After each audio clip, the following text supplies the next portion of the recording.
ಹಳೆಯ ಸೋಲುಗಳು ನಮ್ಮ ಭವಿಷ್ಯದ ಮಿತಿಗಳಾಗಬಾರದು.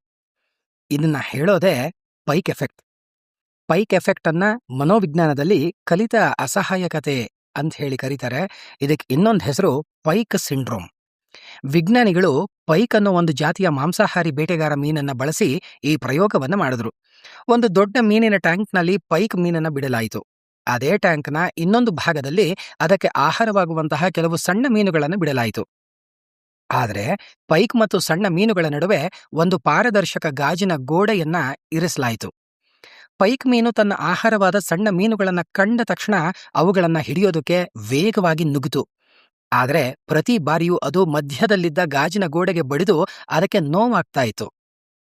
ನೂರಾರು ಬಾರಿ ಪ್ರಯತ್ನಿಸಿ ಸೋತ ನಂತರ ಪೈಕ್ ಮೀನು ಸಣ್ಣ ಮೀನುಗಳನ್ನ ಹಿಡಿಯೋದಕ್ಕೆ ಸಾಧ್ಯವಿಲ್ಲ, ಅವುಗಳ ಬಳಿ ಹೋದ್ರೆ ನೋವಾಗತ್ತೆ ಅನ್ನೋ ತೀರ್ಮಾನಕ್ಕೆ ಬಂದು ತನ್ನ ಪ್ರಯತ್ನವನ್ನೇ ನಿಲ್ಲಿಸ್ಬಿಡ್ತು.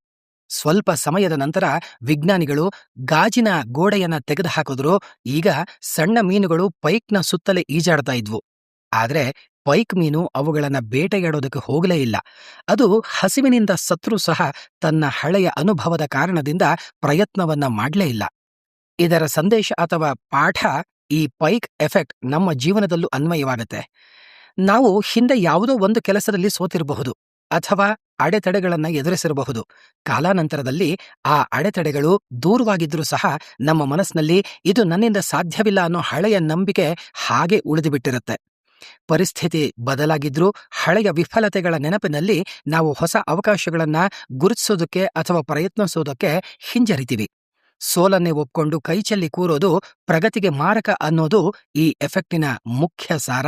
ಸಂಕ್ಷಿಪ್ತವಾಗಿ ಹೇಳಬೇಕು ಅಂದ್ರೆ, ಹಳೆಯ ಸೋಲುಗಳು ನಮ್ಮ ಭವಿಷ್ಯದ ಮಿತಿಗಳಾಗಬಾರದು.